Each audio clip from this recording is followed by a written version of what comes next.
Public Sénat.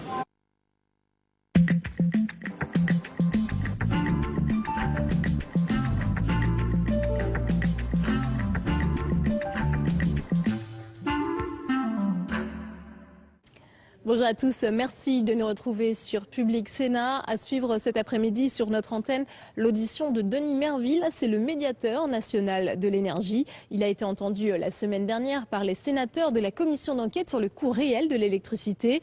Devant les sénateurs, Denis Merville a confirmé que les prix de l'électricité allaient augmenter dans les années à venir, mais il s'est également montré inquiet du nombre toujours plus important de réclamations. Il faut dire que 5 ans après l'ouverture à la concurrence du marché du gaz et de l'électricité, les Français peinent toujours à trouver leur repère. Seuls 42% des Français, par exemple, savent qu'ils peuvent aujourd'hui changer de fournisseur d'électricité. Tout de suite, donc, retour sur cette audition. Bon après-midi à tous. Alors, je lance le débat et je m'en excuse beaucoup auprès de toi, Denis. Je voudrais d'abord remercier le médiateur d'être venu et je suis ravi qu'on ait fini par trouver une date. Je sais que c'était pour des raisons de santé très délicates et même, bon. Et donc, je suis ravi de voir que le médiateur va bien mieux physiquement, peut être là aujourd'hui et bien sûr va pouvoir répondre à nos questions. Merci d'avoir accepté notre invitation. C'est une obligation en même temps, c'est une commission d'enquête. Et monsieur le médiateur, je vais vous demander d'une manière très officielle de respecter la règle du jeu, c'est-à-dire de prêter serment. Je vais vous demander de dire la vérité, toute la vérité, rien que la vérité, de lever la main droite et de dire « je le jure ». Merci beaucoup. Alors, si je me suis mis en bout de table, c'est parce que malheureusement je reste avec vous qu'un quart d'heure. C'est avec Jean-Pierre Vial qui va continuer à assurer la présidence de cette réunion. Le rapporteur Jean de César vous a adressé un questionnaire assez complet. C'est de manière à rentrer dans le vif du sujet très vite. Il va quand même récapituler ces questions parce qu'il faut qu'elles soient enregistrées puisque c'est une audition, bien sûr, enregistrée et filmée complètement. Donc, en renouvelant mes remerciements et en te remerciant, mon cher Denis, monsieur le rapporteur, à vous la parole. Oui, merci Président. Monsieur Denis Merville, médiateur de l'énergie. Pouvez-vous nous présenter brièvement vos fonctions et tirer un premier bilan du point de vue du consommateur de la libéralisation du marché de l'énergie? Comment pouvez-vous commenter l'évolution des prix de l'électricité facturés aux consommateurs? L'évolution des prix de l'électricité a-t-elle subi l'impact de la libéralisation des marchés de l'énergie? En seconde question, pouvez-vous situer au niveau européen la situation du consommateur français d'électricité? Comment sa situation relative a-t-elle évolué depuis 10 ans? Pouvez-vous rappeler les principales caractéristiques de la consommation d'électricité en provenance des particuliers? Dans quelle mesure la place, semble-t-il, relativement importante du chauffage électrique apparaît-elle comme un handicap dans la gestion de la demande et notamment des pointes de consommation en cas de vague de froid? Troisième question. Les tarifs actuels de l'électricité vous paraissent-ils refléter fidèlement le coût réel de l'électricité? Doivent-ils envoyer un signal prix aux consommateurs correspondant au coût complet de production ou faut-il développer les mécanismes de solidarité afin d'atténuer l'impact ou la variabilité des évolutions de prix pour les consommateurs? Dans quelle mesure peut-on concilier tarif social et économie d'énergie? Quatrième question, s'agissant de l'évolution future des prix, que pensez-vous de la communication par la Commission de régulation de l'énergie d'une perspective d'augmentation de 30% des tarifs régulés d'électricité d'ici à 2016. Et enfin, dernière question, les énergies renouvelables sont amenées à se développer en France. L'impact prévisible sur les factures d'électricité via la CSPE vous paraît-il soutenable? Et ce mécanisme vous paraît-il justifié dans son principe? Trop, pas assez développé ou mal ciblé, on pourrait élaborer des mécanismes de financement ne reposant pas sur les consommateurs, mais par exemple sur le contribuable ou les entreprises. Qu'en pensez-vous? Bon, eh bien, Monsieur le Président, Monsieur le rapporteur, Mesdames et Messieurs les sénateurs, d'abord, je voudrais vous remercier d'avoir pensé donc à auditionner le médiateur national de l'énergie. C'est vrai qu'il a fallu trouver une date due à quelques petits problèmes de santé, mais je suis très heureux et très honoré d'être ici donc aujourd'hui. Je suis accompagné de Bruno Léchevin, qui est délégué général, et Stéphane Miellot, qui est directeur, ainsi que de Katia donc, Lefebvre, qui est attachée chargée des relations institutionnelles. Alors, vous nous aviez transmis donc ces questions, ce qui nous a permis de les préparer et de pouvoir vous répondre avec les éléments qui sont les nôtres. D'abord, je vous dirais que le médiateur national de l'énergie, c'est l'expression de la volonté du législateur. C'est la loi du 7 décembre 2006 relative au secteur de l'énergie qui est à l'origine de sa création. Ceci en prévision donc de l'ouverture à la concurrence des marchés de l'électricité et du gaz le 1er juillet 2007 pour tous les clients résidentiels. Alors, la loi précise les deux missions du médiateur. D'abord, de recommander des solutions aux litiges entre les consommateurs et les opérateurs, donc fournisseurs et distributeurs, et puis de participer à l'information des consommateurs d'électricité et de gaz naturel sur leurs droits, je dirais plus généralement sur le nouveau contexte dans lequel ils vivent depuis cette époque. Alors, par la création en 2006, je crois, d'un médiateur national de l'énergie, avec cette double mission, la loi française n'a fait qu'anticiper, dans l'intérêt des consommateurs, les objectifs communautaires de protection des consommateurs définis par les directives européennes du troisième paquet énergie. On peut dire que la France est pionnière en Europe dans le domaine de la protection des droits des consommateurs d'électricité et de gaz. Alors, depuis ma nomination en novembre 2007, je constate une multiplication des réclamations et des sollicitations, soit directement par courrier, par courriel, soit par le biais de notre centre d'appel Énergie Info, service d'information des consommateurs qui est géré donc par nous, mais qui est cofinancé par le médiateur et par la CRE. Alors, si je prends l'année 2011, nous avons eu 410 000 appels. Alors, en 2011, mes services ont enregistré près de 18 000 réclamations, ce qui correspond à une augmentation de plus de 60% par rapport à 2008.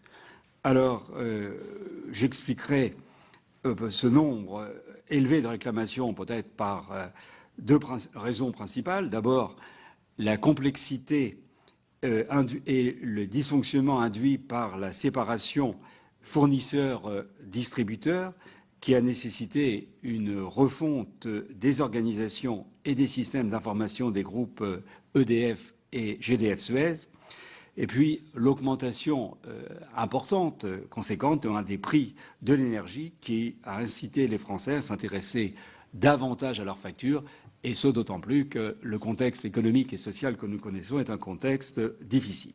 Bon, j'ajouterai peut-être qu'il y a aussi la notoriété, bien sûr, du médiateur. Quand il n'y avait pas de médiateur, il n'y avait pas de réclamation.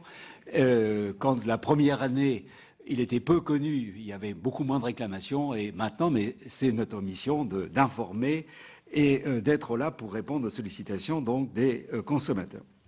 Alors, depuis ma nomination jusqu'à fin 2011, j'ai émis donc 2334 recommandations.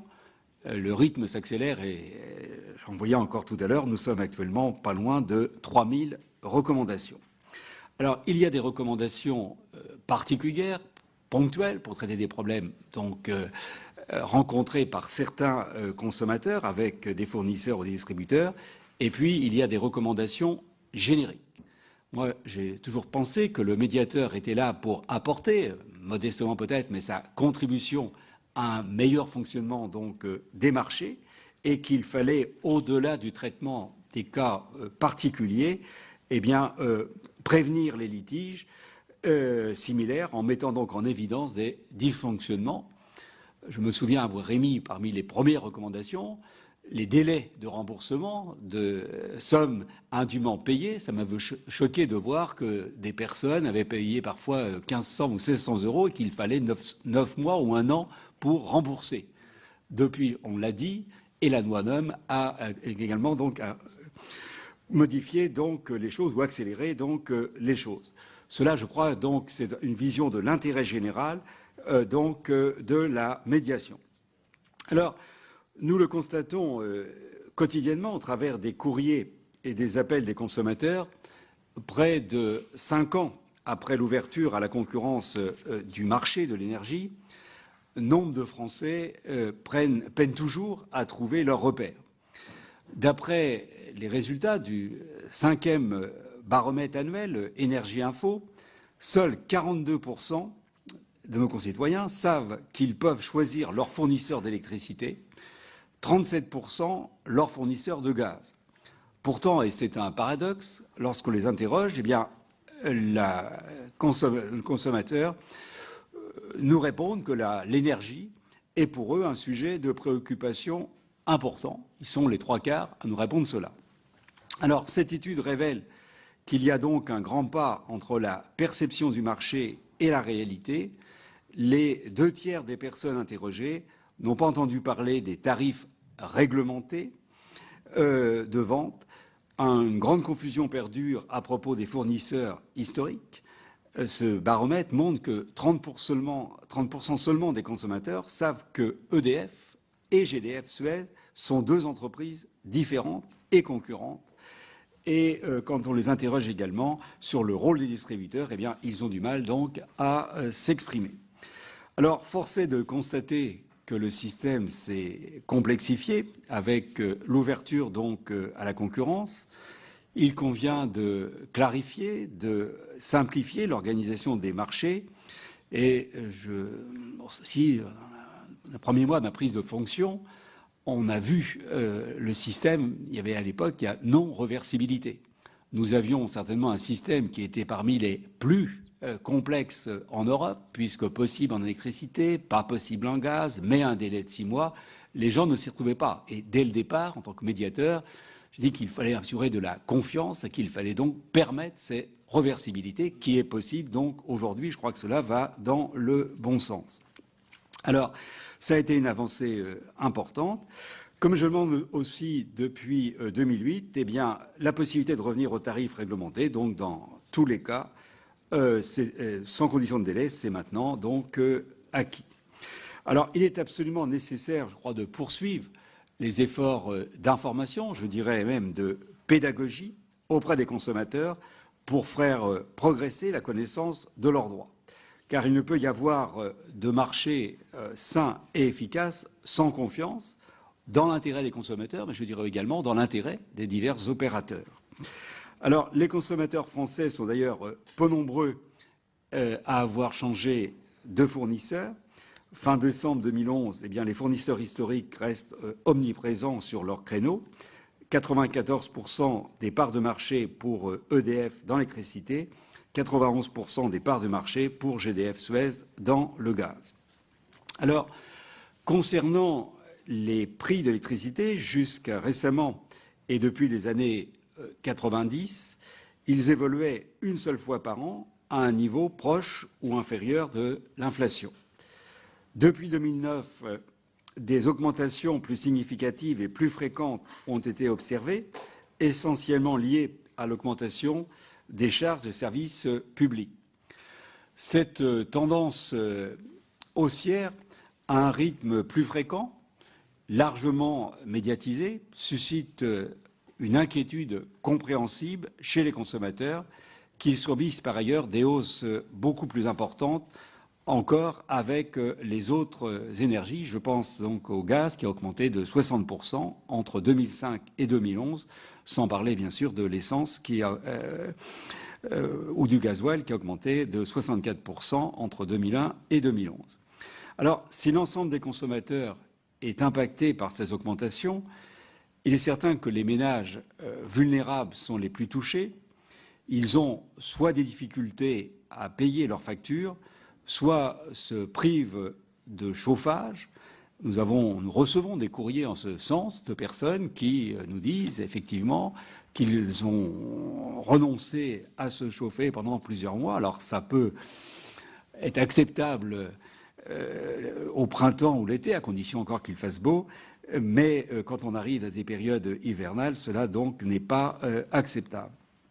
Alors, à l'occasion de la mise en place de l'Observatoire national de la précarité énergétique en 2011, eh bien, la ministre de l'écologie indiquait que 6,5 millions de nos concitoyens avaient déclaré avoir souffert du froid durant l'hiver 2010-2011. Ceci étant, la libéralisation des marchés et la loi NOM ont-elles eu un impact sur l'évolution du prix de l'électricité? C'était la question que vous nous posiez. Selon moi, je crois que ce jour, non. Ces changements n'ont pas eu d'effet direct sur les prix d'électricité des clients domestiques. Les tarifs réglementés, 94% tout de même des Français en bénéficient encore, ont augmenté essentiellement en raison de la hausse des taxes et des contributions, et j'y reviendrai. Quant aux offres de marché, pour les clients domestiques, elles sont pour la plupart à un prix inférieur ou égal aux tarifs réglementés sur lesquels elles sont d'ailleurs donc indexées. Alors, il convient toutefois de souligner que la réorganisation du secteur et en particulier la modification des systèmes d'information ont coûté plusieurs milliards d'euros aux fournisseurs et aux distributeurs.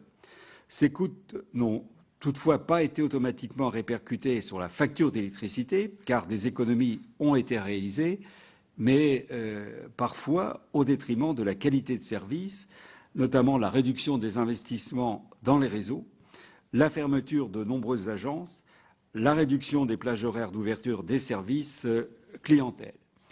Et dans le rapport que j'ai remis au ministre en charge de l'énergie en décembre 2010 sur les méthodes de facturation des fournisseurs, le traitement des réclamations, je lui avais recommandé, et indiquant que souhaitait que les opérateurs du secteur recréent une relation clientèle, sinon de proximité, au moins davantage personnalisée. La disparition, en effet, des accueils physiques, la mise en œuvre de serveurs vocaux interactifs, doivent-elles être considérées comme une évolution inéluctable des relations commerciales dans le secteur de l'énergie? À mon sens, certainement pas. Je crois qu'il y a une forte demande de proximité. On l'a vu, on le voit dans les courriers que nous recevons, on l'a vu dans les enquêtes qui avaient été faites donc, à l'époque. On regrette souvent un peu de la proximité ou de la personnalisation, notamment que ce soit pour les élus ou que ce soit pour les associations de consommateurs. Alors, comment expliquer la hausse récente des prix d'électricité pour les clients domestiques? Vous le savez sans doute, les taxes et les contributions représentent aujourd'hui de l'ordre de 30% de la facture d'électricité. Le développement des énergies renouvelables, la péréquation tarifaire dans les zones insulaires contribue à l'envolée de la contribution aux charges de service public de l'électricité, donc la CSPE, payée par tous les consommateurs. Celle-ci a augmenté de 66% en 2011. De nouvelles hausses sont déjà prévues, puisque au 1er juillet prochain, donc, ce sera plus 1,5 € par mégawatt, et sont certainement donc à prévoir. Voilà pour les premières questions que vous nous posiez, donc, monsieur le rapporteur. Alors, sur la question suivante, au niveau européen. Alors, les statistiques là, dont nous disposons sont celles qui sont publiées par Eurostat pour 2009, parce que ce n'est pas le médiateur lui-même. Vous aviez avant les représentants de la DGEC. Eh bien, selon la DGEC, le prix de l'électricité payé par les consommateurs français est inférieur de près de 40% en moyenne à celui payé par les autres consommateurs européens. Les consommateurs allemands paient leur électricité près de 85% plus cher. Ainsi, en France, la facture moyenne annuelle d'électricité est de 700 € environ, quand en Allemagne, elle s'élève à 1 250 €. Alors, rappelons peut-être pour mémoire que la consommation moyenne annuelle d'électricité d'un ménage français est de 5 MW et de 8,5 en cas de chauffage électrique. Ainsi, en 2010, un ménage français consacrait en moyenne 2 900 € à l'énergie, Ce budget se répartit grosso modo en 1 600 € donc pour l'énergie domestique et 1 300 € pour les carburants. Alors, selon une enquête de l'Institut national de la consommation, le budget moyen annuel consacré à l'électricité et au chauffage a augmenté, presque bondi, de 32% en 10 ans, donc entre 2000 et 2010. La facture donc mensuelle passant de 115 à 150 € sur la même période que l'inflation augmentait de 18%. Alors, selon RTE et la Creux, lorsque la température baisse de 1 degré donc Celsius, la consommation électrique française à la pointe augmente de 2300 MW, soit la puissance d'un peu plus de 2 réacteurs nucléaires. Cette hausse de consommation représente à elle seule la moitié de la hausse totale observée en Europe dans ce cas. Alors, la pointe de consommation d'électricité lors de vagues de froid telles que celle de l'hiver dernier croît très fortement, fragilise le réseau électrique. La pointe s'explique par le fait que le tertiaire s'additionne au domestique. L'équipement radiateur électrique des logements français participe largement à cette très forte thermosensibilité. Certaines régions sont plus touchées que d'autres et vous savez qu'il y a des appels, si je puis dire, aux économies d'énergie, au civisme lancés, ne serait-ce que par l'Association des maires de France pour faire en sorte que les collectivités, que les bâtiments publics réduisent leur consommation aux heures donc où nos concitoyens sortent des bureaux. Alors, le chauffage électrique est un mode de chauffage peut-être plus sensible aux problèmes de pointe et d'extrême pointe. Il n'est pas nécessairement critiquable, je crois, en lui-même. Le problème majeur provient essentiellement du fait qu'il a souvent été installé dans des habitations qui sont mal isolées.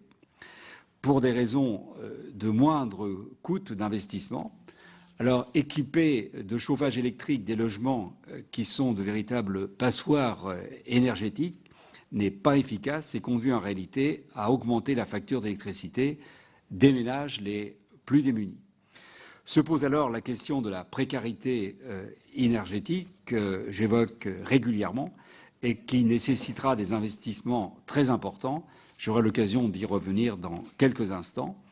Ajoutez à cela que les politiques publiques d'incitation à l'isolation thermique sont difficilement lisibles pour nos concitoyens, car elles changent fréquemment au gré des lois de finances. D'où un effet relativement limité sur l'amélioration tout de même de l'habitat. Nous sommes à une époque où nos concitoyens doivent remplir leur déclaration d'impôt. Quand on regarde ce qui est déductible ou ce qui l'a été ces dernières années, il y a tout de même des changements qui sont très fréquents et qu'il n'est pas facile non plus pour les élus que vous êtes de pouvoir conseiller parfois donc nos concitoyens. Alors, vous aviez posé ensuite cette question sur est-ce que les tarifs actuels de l'électricité paraissent refléter finalement le coût réel de l'électricité. Alors, en tant que représentant d'une autorité administrative indépendante, je ne peux concevoir que les tarifs réglementés de l'électricité ne reflètent pas le coût réel de l'électricité, ainsi qu'en dispose la loi. Toujours est-il que nous n'avons aucun moyen, en tant que médiateur, de le vérifier, mais cela dépasse le cadre donc de mes missions. En revanche, nous savons, d'après les calculs de la Creux notamment, que le niveau de la contribution aux charges de service public de l'électricité ne couvre pas les coûts réels. Alors, vous savez comme moi que la CSPE a été instaurée en 2003, qu'elle a connu une évolution notable en 2011, avec une augmentation que j'évoquais tout à l'heure de près de 66%, qu'elle s'élève actuellement à 9 € par mégawatt, passera à 10,5 € donc au 1er juillet prochain et jusqu'en décembre, jusqu'en 31 décembre, que reconduite automatiquement par la loi à 4,5 € par mégawatt depuis 2006, la CSPE ne permet plus, depuis 2009, de couvrir les charges qu'elle est censée financer. Le soutien à la cogénération et aux énergies renouvelables, la péréquation donc tarifaire dans les zones insulaires, et puis les dispositifs sociaux en faveur donc des clients en situation de précarité. Alors, la compensation intégrale des charges prévisionnelles 2015, 5,2 milliards, dont 4,3 correspondent aux charges prévisionnelles au titre 2012 et environ 0,9 à la régularisation de l'année 2010, eh bien, nécessiterait une contribution unitaire de service public de l'électricité estimée par la CRE à 13,7 € par mégawatt. La loi de finances pour 2011 la limitait. Toutefois, la hausse de la CSPE d'une année sur l'autre à 3 € par mégawatt, il en résulte pour EDF un défaut de compensation au titre de l'année 2010 de l'ordre d'1 milliard d'euros qui s'ajoute à ces charges donc 2012. Selon la CRE, le retard accumulé sera rattrapé d'ici à 2016, sous réserve que les hausses maximales possibles soient mises en œuvre chaque année.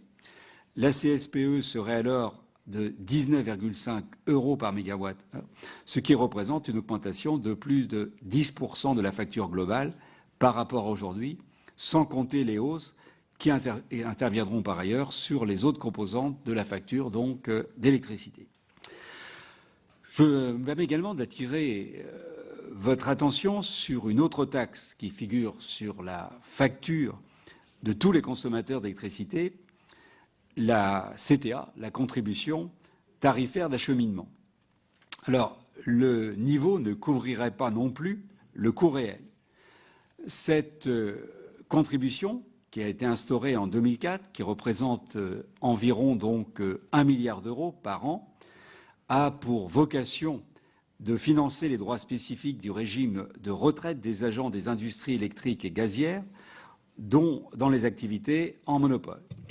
En septembre 2010, la Cour des comptes faisait état, dans son rapport annuel sur la sécurité sociale, de plusieurs préconisations relatives au régime de ces industries.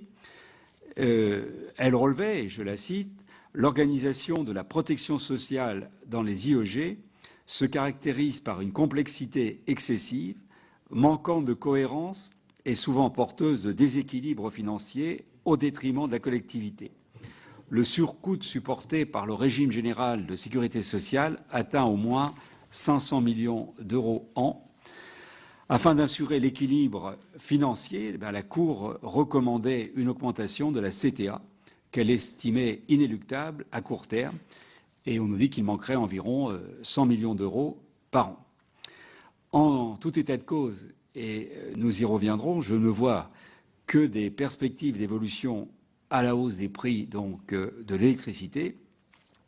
Dans ce cadre, eh bien, je crois qu'il convient de ne pas opposer, de faire payer le vrai prix aux consommateurs en général et l'accompagnement spécifique des consommateurs les plus vulnérables. On peut même encore aller plus loin. Seule une aide significative au paiement des factures des plus précaires permettrait d'obtenir une acceptation sociale des hausses des prix donc à venir. Je crois qu'il ne faudrait pas non plus opposer tarif social ou aide au paiement des factures avec les économies d'énergie. L'énergie la moins chère, c'est celle qui n'est pas dépensée.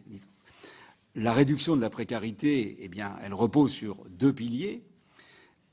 Les aides au paiement des factures, donc, d'une part, et des aides à la rénovation de l'habitat, donc, d'autre part. N'accorder des aides au paiement des factures serait sans doute un puits sans fond pour la collectivité.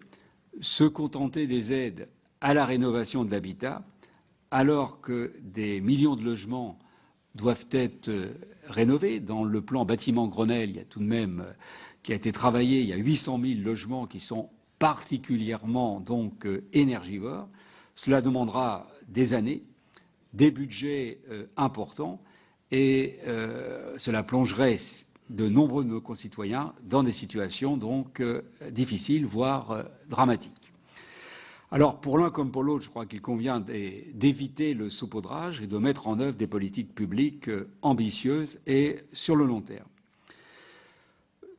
Dans un premier temps, nous proposons d'améliorer significativement les aides au paiement des factures d'énergie. Certes, des mesures ont été mises en place ces dernières années par les pouvoirs publics. D'abord, l'instauration du TPN et du TSS, la revalorisation donc récente, leur attribution donc automatique dans le cadre de la loi NOM, tout cela va dans le bon sens, mais je crois que ce n'est pas à la hauteur des enjeux. Je rappellerai que le TPN, par exemple, n'est possible uniquement pour les consommateurs qui sont chez les fournisseurs, le fournisseur historique. Et on voit des consommateurs dénoncer les alternatives alors qu'en définitive, c'est le texte actuel. Cela concerne aujourd'hui, avec l'automatisation, donc qui a pris un peu de retard, environ 1 million de foyers, alors que les chiffres officiels étaient 3,2 millions de ménages en situation de précarité, et vu le contexte économique et social, on n'est sûrement pas très loin de 4 millions. Alors, les coûts de gestion et de distribution sont également supérieurs à 10% des sommes allouées, ce qui me paraît un ratio important et au niveau d'une aide sociale. 10% tout de même de frais de gestion, c'est lourd pour la distribution donc d'une telle aide. Alors, afin d'élargir le nombre de bénéficiaires, les sommes qui leur sont allouées et en simplifier la distribution, nous avons proposé de substituer aux tarifs sociaux un chèque énergie. Alors, ça mérite bien sûr d'être précisé. On a travaillé dans les groupes de travail qui avaient été mis en place par Madame la ministre de l'écologie. Pour nous, il serait distribué par un organisme spécial, ça pourrait être donc la CAF, ça éviterait les démarches pour ces consommateurs donc en difficulté. On aurait un appui financier donc plus important qui pourrait donc être apporté et on pourrait tenir compte bien sûr des besoins de chauffage de la famille, du foyer, et en fonction aussi de sa situation géographique, car il est évident qu'il y a des écarts dans la facture d'énergie selon les régions dans lesquelles donc nos concitoyens vivent. Alors, nous sommes favorables à inciter l'ensemble des consommateurs, vulnérables ou pas, bien évidemment, à faire des économies d'énergie. Je l'évoquais donc tout à l'heure, et je crois que là-dessus, il y a aussi beaucoup à faire. Et nous avons plaidé avec l'ADEME pour que tous les consommateurs aient accès gratuitement à une information en temps réel sur leur consommation dans le lieu de vie lors de la mise en place des compteurs évolués. Vous savez que le principe en a été décidé, il y a des expériences, mais si votre compteur se trouve dans votre garage ou dans votre cave, vous n'êtes pas informé de votre consommation. Et ça doit être sur le lieu de vie, ce qui vous permettrait à ce moment-là de pouvoir régler et donc éventuellement donc consommer moins. Moi, je prends souvent l'image de l'ordinateur que nous avons dans notre voiture. Eh bien, si vous roulez plus vite, vous pouvez regarder, votre consommation augmente. Si vous avez une consommation plus écologiste, eh bien, à ce moment-là, votre consommation baisse et c'est affiché. Donc, sinon, vous allez voir dans son garage ou dans sa cave, je crois que c'est tout de même, ça n'irait pas dans le sens des économies d'énergie. Alors, l'autre question, s'agissant de l'évolution donc future des prix, la communication par la Commission de régulation de l'énergie, donc d'une perspective d'augmentation des tarifs réglementés. Alors là, je crois qu'on partage l'avis de bien des experts du secteur. L'augmentation du prix de l'énergie est inéluctable, et ce, dans ses trois composantes, la fourniture, l'acheminement et les taxes. En effet, quel que soit le scénario d'évolution du mix énergétique qui sera décidé, l'augmentation continue de la demande énergétique, le vieillissement des réseaux vont nécessiter des investissements conséquents qui se retrouveront inévitablement sur les factures d'énergie. Je crois que la question n'est donc pas de savoir si les prix augmenteront, mais comment, dans quelle proportion et à quel rythme. Alors, j'évoquais tout à l'heure les multiples changements qui sont intervenus ces dernières années, les évolutions à plusieurs périodes de l'année. Nous préconisons, dans un souci de simplicité et de pédagogie, que les évolutions soient regroupées une seule fois par an, afin de ne pas donner le sentiment aux consommateurs d'un système incontrôlé, avec des hausses à répétition, et comme je le disais, des hausses qui sont souvent fort médiatisées. Alors, afin de permettre peut-être à chacun d'anticiper les hausses à venir, peut-être faudra-t-il un calendrier prévisionnel, pluriannuel. Un tel calendrier serait possible dans l'électricité, contrairement tout de même au gaz, car les prix, là, sont moins sensibles aux variations des cours mondiaux et davantage liés à des investissements donc de long terme. Enfin, comme je le disais, je crois qu'il convient d'accompagner ces hausses de mesures d'aide pour les plus démunis et de donner à chaque consommateur les moyens d'économiser donc l'électricité, que ce soit au travers d'incitations fiscales à l'amélioration donc de l'habitat, au déploiement massif de services gratuits permettant de suivre ces consommations, comme devrait le proposer donc le projet Linky, ou de grandes campagnes de sensibilisation conduites par des organismes publics ou parapublics, je pense à l'ADEME par exemple. Alors, une autre question que nous posons, c'est sur les énergies donc renouvelables. Alors, la CRE a estimé les charges dues aux énergies renouvelables en 2020 avec l'hypothèse que les objectifs de la programmation pluriannuelle des investissements seront atteints pour l'ensemble des filières et dépassés pour le photovoltaïque.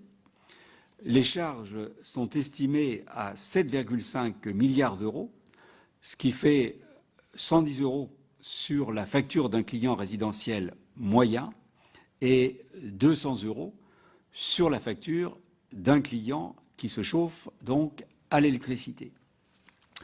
Alors, comme je le soulignais en réponse à la question précédente, les aides au paiement des factures devront nécessairement être revalorisées avec de telles hausses. Si nous prenons l'exemple d'un ménage qui se chauffe à l'électricité, sa facture moyenne est de 1 500 €, je l'ai dit tout à l'heure. Si ce même ménage est éligible au TPN, le montant du rabais sur sa facture ne peut excéder 136 €, ce qui est inférieur à sa contribution à la CSPE. Alors, pour rendre soutenable, je crois que les hausses de la CSPE, comme de l'acheminement et de la fourniture, il faudra nécessairement renforcer l'effort de solidarité nationale. Et je rappelle que les aides au logement, au paiement des factures ne représentent actuellement que 2% de la CSPE. Alors, on pourrait également s'interroger, je crois, sur l'opportunité de maintenir en l'état une solidarité nationale sur les prix de l'électricité qui ne soit pas fondée sur des critères sociaux. Je pense à la péréquation tarifaire dans les zones insulaires. Ça coûte chaque année à l'ensemble des consommateurs français plus de 1 milliard d'euros. C'est en forte hausse. Et il s'agit de surcoûts de production à base d'énergie fossile. Est-ce qu'il ne serait pas plus efficace de financer des chauffe-eau solaires thermiques dans ces zones insulaires qui s'y prêtent pour la plupart d'entre elles, plutôt que d'encourager l'installation de chauffe-eau électriques en heure creuse, alors même que les moyens de production ne s'y prêtent pas. Je crois que ça mérite tout de même qu'on y réfléchisse. Alors, au-delà de l'évolution de la CSPE, son mécanisme actuel, je crois, mérite réflexion. Je disais tout à l'heure, est-il justifié de faire reposer l'essentiel du financement du soutien au développement des énergies renouvelables sur le seul consommateur d'électricité? Est-ce qu'il ne serait pas plus équitable,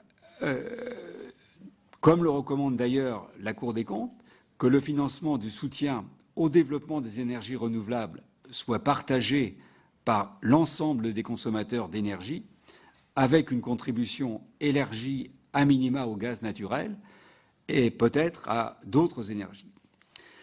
On peut également s'interroger sur le mécanisme d'incitation à la production d'électricité d'origine renouvelable, qui est aujourd'hui entièrement fondé sur une collectivisation des surcoûts. Un consommateur qui le souhaite, qu'il soit domestique ou entreprise, ne peut pas, en pratique, contribuer individuellement au développement des énergies renouvelables en payant plus cher de l'électricité dite verte. En effet, les mécanismes d'obligation d'achat n'ont pas permis le développement d'une offre crédible en France dans ce domaine. La plupart des consommateurs se sont détournés des offres d'électricité dite verte car elles revenaient à leur faire payer 2 fois l'électricité d'origine renouvelable. Je crois que inciter à l'autoconsommation les petits producteurs serait également souhaitable. L'Allemagne est en train, avec des dispositions, de prendre un peu cette orientation. Aujourd'hui, en effet, une toiture photovoltaïque s'apparente davantage pour le consommateur producteur concerné à un placement financier plutôt qu'à une mesure d'efficacité énergétique. Il y a même des campagnes d'information et de communication qui vont en ce sens. Alors, Monsieur le Président, Monsieur le rapporteur, Mesdames et Messieurs les sénateurs, je dirais qu'en conclusion, je dirais que la hausse des prix de l'électricité semble aujourd'hui inéluctable. Les Français le savent, ils s'y attendent. Il serait vain de penser qu'il est possible d'y échapper. Les pouvoirs publics doivent donc mettre en place des dispositifs d'accompagnement pour permettre aux foyers les plus vulnérables de faire face à la hausse de leurs factures et des politiques publiques favorisant la maîtrise des consommations par l'évolution des comportements et l'amélioration de la performance énergétique des bâtiments. Et là, il y a beaucoup à faire. Je parle des logements, mais je parle aussi de beaucoup de bâtiments publics. Et j'ai le sentiment que beaucoup de nos concitoyens, élus notamment, sont aujourd'hui favorables à des économies d'énergie, que ce soit pour des raisons environnementales ou pour des raisons financières. Je vous remercie. Monsieur le Président, merci de cette présentation. Peut-être avant de passer la parole au rapporteur général, des questions, notamment notre collègue Mirassou, je crois, qui a demandé de vous interroger. Oui, merci, Monsieur le Président. Une question en même temps un constat. Il est quand même surréaliste de constater qu'au niveau de la 5e puissance mondiale, vous soyez en mesure de nous expliquer, pour de multiples raisons, qu'il y a une fatalité à ce qu'il y ait une évolution que je qualifierais de presque exponentielle des tarifs de l'énergie, un peu moins pour l'électricité que pour le gaz et pour les carburants, en notant au passage que dans les 3 cas de figure, les taxes mobilisent quand même une bonne partie de ces augmentations. Et alors, moi j'aurais aimé vous entendre parler un petit peu des incommensurables difficultés qu'il y a en termes d'accessibilité aux tarifs sociaux, qui représentaient un véritable maquis que sur un quota non négligeable de nos concitoyens, certains par ignorance, certains pour d'autres raisons, ont complètement échappé à ce dispositif. Et j'ose affirmer d'ailleurs qu'au niveau de la puissance publique en général, on n'a pas dû trop les encourager pour accéder d'une manière plus facile. Et puis alors, à l'autre bout de la chaîne, où d'un côté, effectivement, il y a la triple peine, parce que les mêmes qui ont des difficultés à se chauffer, ce sont les mêmes qui ont des difficultés à se déplacer. Et puis on a inventé ce terme très pudique de précarité énergétique, et ça veut dire précisément, vous l'avez évoqué du reste, qu'il y a très peu de temps, il y a des gens en France, je le redis, 5e puissance mondiale, qui n'ont pas pu se chauffer. C'est ça que ça veut dire, la précarité énergétique. Et puis alors ensuite, de l'autre côté, à l'autre bout de la chaîne, on explique le compteur Linky. C'est-à-dire que là, ça s'adresse à des gens qui, généralement, sont déjà très prémunis, à la fois sur les qualités de leur habitat. Souvent, cerise sur le gâteau, ils ont la voiture hybride. Et voilà que maintenant, on leur explique que grâce au compteur Linky, ils vont savoir qu'ils vont me faire marcher la machine à laver à 19h48 qu'à 22h15. Et quand on connaît quand même les situations dans les quartiers un peu populaires, par exemple ceux que je représente dans le canton qui est le mien, où il y a encore un habitat type années 60, avec des cloisons aussi épaisses que le papier à cigarette, en guise de radiateur, des grilles peints, parce que c'est la solution de facilité pour celui qui leur loue l'appartement. Et puis, voilà, on a cette situation-là. Et moi, je suis un peu alarmé quand vous concluez votre propos en disant qu'il y a une fatalité à ce que ça continue à augmenter. D'ailleurs, c'est ce que me dit, ou c'est ce que nous dit le PDG de Total, en justifiant la fatalité du litre de super à 2 € à moyen terme, en expliquant je mobilise les bénéfices que je fais, ce n'est pas une bagatelle quand même, ça pèse quelques milliards, parce que j'ai des besoins en termes d'investissement. Ça, que lui le fasse, parce que c'est un peu plus émancipé de la tutelle de l'État, mais en ce qui concerne quand même les tarifs de l'électricité, il me semble qu'on devrait avoir l'opportunité de présenter notre perspective à nos concitoyens. Alors je vous le dis, vous n'êtes pas responsable, monsieur le médiateur, mais vous êtes le réceptacle, par définition, des mécontentements en tant que médiateur. Voilà. Et donc, vous ferez passer, mais il va falloir faire vite quand même. Hein. Et alors, moi j'ai apprécié ce que vous avez dit par rapport au chèque, tout ce qu'on voudra. Mais ne serait-il pas plus simple, finalement, d'avoir une modulation des prix de l'énergie?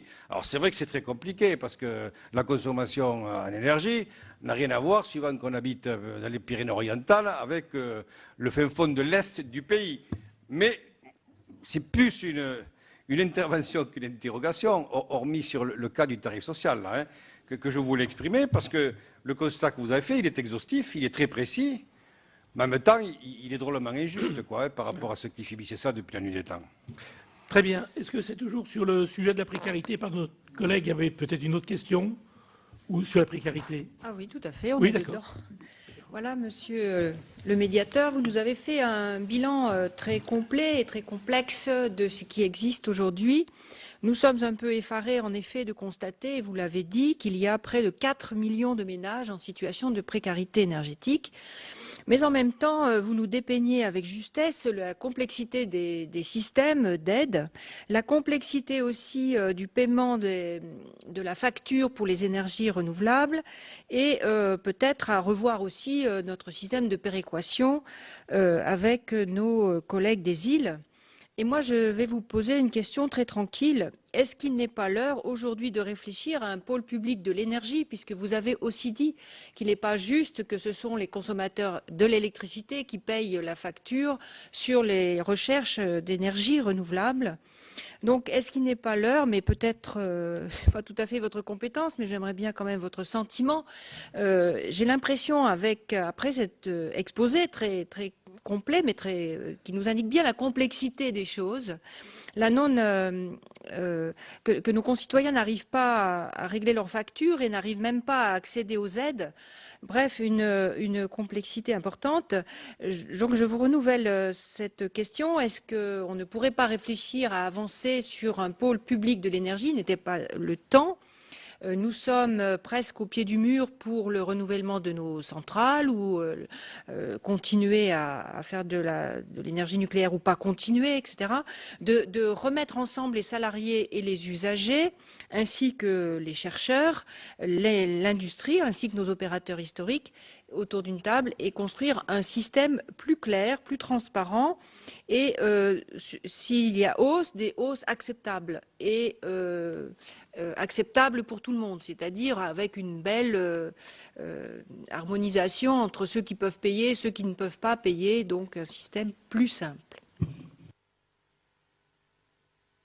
Oui, je vais partir sur une autre question qui est qu'effectivement, avec votre situation un peu d'observateur, avec un peu de recul, mais ça fait écho à ce qui vient d'être dit, est-ce que cette organisation assez étonnante, où finalement la distribution, qui par ailleurs en situation de monopole, et le transport se retrouvent filiales devant financer la maison mère, servant même de garantie financière pour le démantèlement demain, ne vous semble pas quand même quelque chose de totalement aberrant et qui ne va pas du tout dans le sens de la rationalité de l'action publique, et y compris avec un coût pour le consommateur, puisque ces filiales qui sont porteurs d'intérêt général doivent en plus verser des dividendes à la maison mère qui est le producteur, et qui n'est même pas en nombre d'emplois le plus gros de l'ensemble. Donc j'aimerais vous entendre sur cette organisation assez étonnante. Et par ailleurs, si vous pouviez un peu développer votre propos qui m'a beaucoup intéressé sur le fait de dire que finalement sur les offres vertes, le consommateur se retrouve à payer 2 fois, y compris, est-ce que vous avez des propositions à ce niveau-là ou sur l'autoconsommation pour, au-delà du constat que nous, on puisse demain porter un certain nombre de propositions. Oui, non, parce que c'est un groupé, peut-être une question pour conclure. Vous avez évoqué tout à l'heure la facturation du ménage moyen et la situation particulière des ménages, des familles en situation de précarité, notamment au regard de leur logement. Est-ce que vous avez un chiffre plus précis qui montrerait ce qu'est le coût de la facturation moyenne de ces ménages qui viendrait illustrer votre propos ? Très bien. Bon, je vais essayer de faire face à ce tir groupé, même si beaucoup de questions dépassent les compétences du médiateur national de l'énergie. Alors, l'augmentation des tarifs, je signe beaucoup de courriers, nous sommes beaucoup interpellés là-dessus. Vous savez bien que ce n'est pas le médiateur, mais qu'il y a la CRE et les pouvoirs publics qui ensuite fixent. Ceci étant, moi je m'en fie aussi aux experts. Tout le monde dit le prix de l'énergie va augmenter parce qu'en dépit des efforts, la demande mondiale quand même augmentera. Ensuite, il y a quand même des investissements conséquents, quel que soit le mix énergétique. Nos centrales nucléaires, il y a un audit et il y aura des milliards d'investissements à faire. Sur les réseaux, on sait qu'il y a des investissements à faire. Je suis interpellé aussi sur la qualité dans certaines régions. On installe parfois de la géothermie et puis dans un hameau isolé, paf, résultat, le réseau ne suffit pas parce que c'est l'installation et ça coûte aussi très très cher. Donc on est interpellé là-dessus. Donc moi je dis, toujours dit que la hausse, j'ai pas donné le chiffre qu'a donné la CRE, mais on sait que les tarifs vont augmenter. Par contre, nous disons, il faut, pour qu'il soit acceptable par nos concitoyens, faire un effort pour les plus vulnérables. Alors, c'est vrai que les tarifs sociaux, leur mise en place, quand on regarde, elle est quand même relativement récente, mais elle est certainement insuffisante. D'abord, je l'ai dit tout à l'heure, le TPN, il faut être chez EDF et pas chez les alternatifs, ou même chez un grand historique, GDF, pour ne pas le citer. Ensuite, la remise, elle est la même, que vous soyez chauffé ou pas en électricité. Là, ça pose problème, parce que la facture moyenne, c'est de 600, 650 €. Si vous êtes chauffé à l'électricité, c'est 1600. Donc, bon, nous avions préconisé une augmentation. Le ministre en charge de l'énergie a pris des dispositions, je l'ai dit, qui vont dans le bon sens. Il n'empêche, ça reste modeste. Alors, en plus, il y a un gros écart. D'après les estimations, les ayants droit TPN, TSS, c'était 2 millions de foyers. Il faut faire des démarches. Nos travailleurs sociaux sur le terrain, que ce soit les CCAS, et nous avons passé une convention avec l'Union nationale des CCAS. Que ce soit les travailleurs sociaux des conseils généraux, sur le terrain, on sait qu'ils ne peuvent pas tout connaître. Et il y a des démarches donc à accomplir. Il y a une enquête qui a été faite, je suis allé dans le département de l'Aube, qui s'était penché là-dessus. Il y a aussi, parce que c'est souvent dans l'habitat dégradé, des boîtes aux lettres, les noms ne figurent pas toujours, enfin il y a une déperdition considérable. Bon, donc l'automatisation, mais qui pose des problèmes avec la CNIL et autres, mais enfin, de par la loi NOM, va dans le bon sens, mais incontestablement, ça évite toutes ces démarches, ça peut éviter ces déperditions, n'empêche que ça reste tout de même modeste, et j'ai dit tout à l'heure, c'est 2% de la CSPE, alors que les énergies renouvelables ou la péréquation sont quand même des sommes beaucoup plus conséquentes. Alors, voilà. Alors, sur les problèmes de précarité énergétique, effectivement, il y a des chiffres officiels qui donnent 3,2 millions. Je vous ai dit, on est sûrement pas loin de 4 millions, donc, aujourd'hui. Et vous m'avez posé la question, alors là, ça dépasse quand même largement les compétences du médiateur. Est-ce qu'il faut un grand pôle public de l'énergie? Moi, j'ai entendu dire qu'il y aurait un grand débat sur l'énergie dans un grand débat. Donc, je crois que c'est l'occasion de débattre et de voir un peu, parce que ce sera intéressant de prendre un peu les positions là-dessus. Je ne vais pas vous répondre en tant que tout de même médiateur. Alors, sur la question de la complexité, je vous ai dit tout à l'heure, le médiateur, et ça surprend parfois, il a une fonction de recommander des solutions au litige, et il a une mission d'information. C'est pas, quand je dis ça parfois à d'autres médiateurs, ah bon, vous êtes chargé d'informer. Je dis avec d'autres. En fait, à l'ouverture des marchés, permettez-moi de dire que nous avons été les seuls, avec le temps, parce qu'en 2007, un de vos collègues, Jean-Claude Lenoir, a été nommé donc médiateur pendant quelques mois, et après ça a été moi, j'ai été sans équipe, sans rien, et la première campagne d'information, elle a été beaucoup plus tardive, avec des moyens qui nous ont été donnés par les pouvoirs publics. Mais on a été un peu les seuls à informer, et là-dessus, on constate, et toutes les enquêtes le montrent, je vous donnais des chiffres tout à l'heure, montrent bien qu'il y a encore un gros effort de pédagogie, d'information entre distributeurs et fournisseurs notamment donc à faire. Alors, vous m'avez posé aussi, sénateur, question sur les offres vertes. Alors, effectivement, aujourd'hui, un consommateur qui veut de l'énergie verte, c'est possible, mais il paie plus cher. Mais je vous ai dit aussi, par la CSPE, il paie une charge, puisqu'en définitive, et notamment le photovoltaïque et le moratoire sur le photovoltaïque, bon, on a vu quand même l'explosion du photovoltaïque. Je pense que vous avez vu fleurir dans nos villages, dans nos communes, dans nos champs éventuellement des toitures pour faire du photovoltaïque. Bon, ça rapportait plus que l'agriculture. Bon, ça pose quand même donc des problèmes, mais donc il y a eu le moratoire. Mais n'empêche que ça figure dans la CSPE. Donc aujourd'hui, l'énergie verte, celui qui veut, il paie deux fois. Il paie plus cher sur sa facture et ensuite, par la solidarité, par la CSPE, il paie plus cher. C'est pour ça que je vous ai dit, il y a peut-être à réfléchir un peu, la voie un peu que semblent prendre d'autres pays, l'autoproduction, l'autoconsommation, parce que c'est vrai qu'on a parlé du solaire thermique à une époque.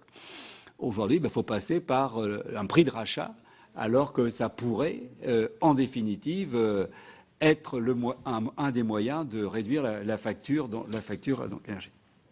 Alors, vous m'avez, posé des questions sur la précarité. S'il y avait des chiffres précis.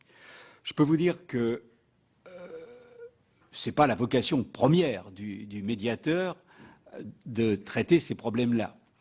Mais si nous sommes sollicités, si j'ai dû mettre plusieurs collaborateurs ou collaboratrices à répondre à nos concitoyens les plus en difficulté pour payer leurs factures, c'est souvent qu'il y a des problèmes de contact, de dialogue avec le terrain, avec les fournisseurs, un peu parfois la perte de proximité que j'évoquais tout à l'heure, Et donc, nous sommes en désespoir de cause sollicités par des gens dont la facture moyenne, on rappelle, s'élève à 1 900 €.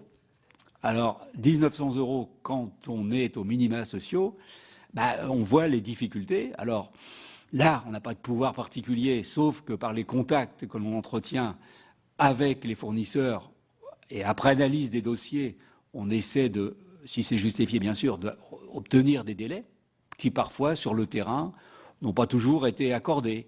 Ou alors on n'a pas suivi tout de même les procédures. Et j'ai été saisi et j'ai dit, par exemple, aussi, cet hiver, période de grand froid, bon, il n'y a pas de trêve des coupures. Bon, certains m'ont dit, on ne peut pas imaginer pour 20 millions de consommateurs. Bon, non, mais dans les cas, j'ai reçu des courriers, bon, c'est peut-être de la maladresse avant tout, mais couper d'énergie une famille, quelle qu'elle soit, le 30 décembre ou le 24 décembre, c'est quand même pas très heureux. Bon, et là, je crois qu'il y a une réflexion donc à mener pour tout de même, on n'imagine pas aujourd'hui que nos concitoyens en difficulté ne puissent pas se chauffer, préparer les repas, leurs repas ou ceux de leurs enfants. Donc là-dessus, je crois qu'il y a quand même aussi une réflexion donc à mener. En tout cas, nous sommes aujourd'hui, on est à environ 15% de nos sollicitations, ça concerne des consommateurs en difficulté de paiement. Donc c'est tout de même important. Et c'est allé en augmentant incontestablement ces dernières années, même s'il y a des dispositions qui ont été mises en place par les opérateurs, des instruments pédagogiques, vous voyez peut-être ça par le terrain, avec les conseils généraux, avec les associations de maires parfois, pour rappeler certaines règles, que 1 degré en plus ou en moins, c'est 7%, que quand on quitte une pièce, on peut éteindre l'électricité. Donc il y a des efforts qui sont faits, mais n'empêche que ça reste tout de même difficile. Et je vous disais, oui, donc 1 900 €, et parfois ça va donc encore plus loin. D'accord. Merci, M. le maire. Une question, mais alors vraiment une seconde, parce que le rapporteur aurait déjà dû commencer ses autres auditions. Très rapidement. Simplement, je voudrais avoir votre avis sur les problèmes de location. Donc, aujourd'hui, quand on loue un logement, il y a une espèce de bilan énergétique du logement, il y a un classement A, B, C, D, etc. Est-ce que vous ne pensez pas, puisqu'on parle ici ou là de pouvoir, à la relocation, réguler un peu mieux les loyers, est-ce qu'on ne pourrait pas imaginer que sur un temps de 3 ans ou 2 relocations successives, il y ait l'obligation, l'impossibilité de mettre sur le marché de la location des logements qui sont aussi énergivores? Enfin, c'est absolument scandaleux. On voit des logements, c'est des passoires.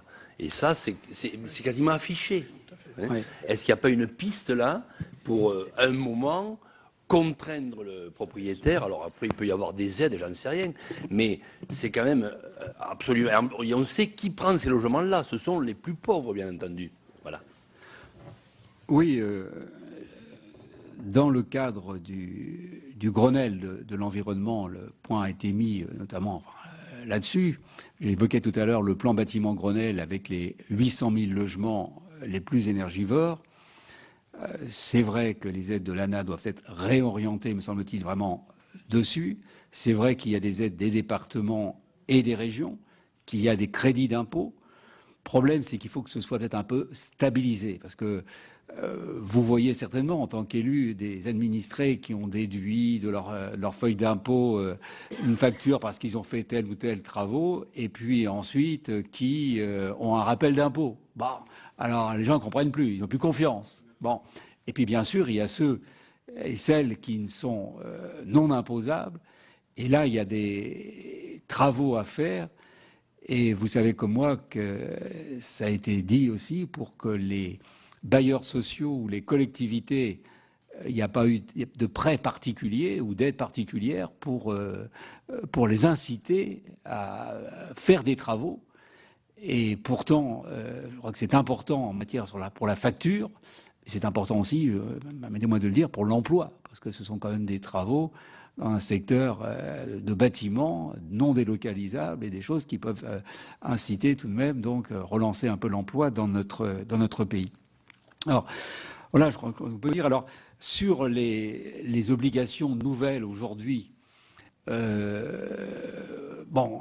pense qu'il faudra donc avancer tout de même dans les années qui viennent. Les logements sont classés, effectivement.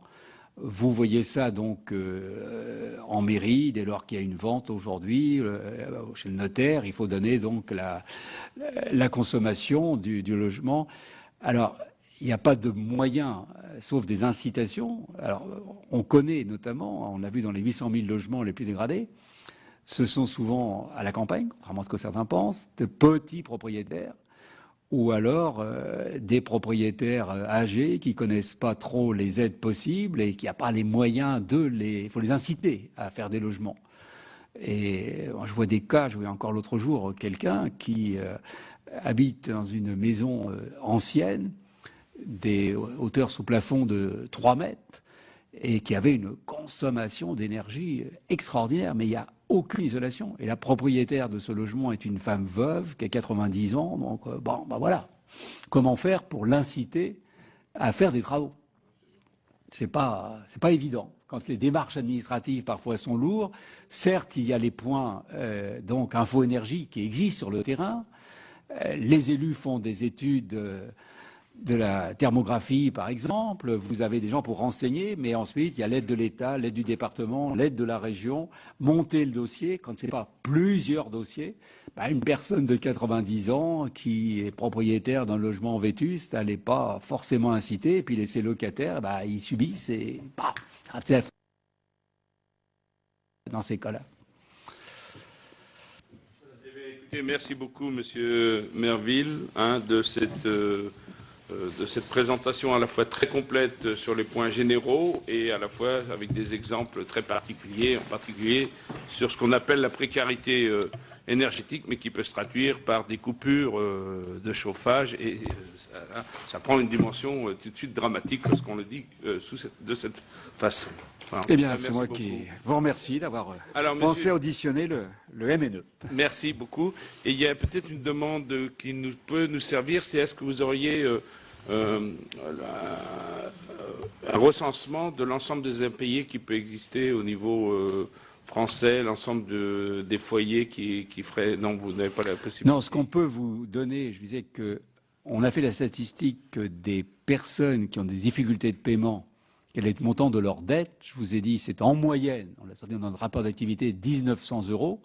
C'est parfois 4 000 à 5 000 dans les cas extrêmes. Parfois, c'est beaucoup moins. Mais quand les gens sont à la CMUC, c'est évident que leur demander 300 ou 400 € ou 500 €, si on ne leur donne pas des délais, ça leur pose problème. Merci. Merci beaucoup, monsieur. Merci. Voilà pour les travaux de la commission d'enquête sur le coût réel de l'électricité. Si vous souhaitez revoir cette audition, elle est disponible en VOD sur notre site internet publicsénat.fr. Bonne fin de journée à tous.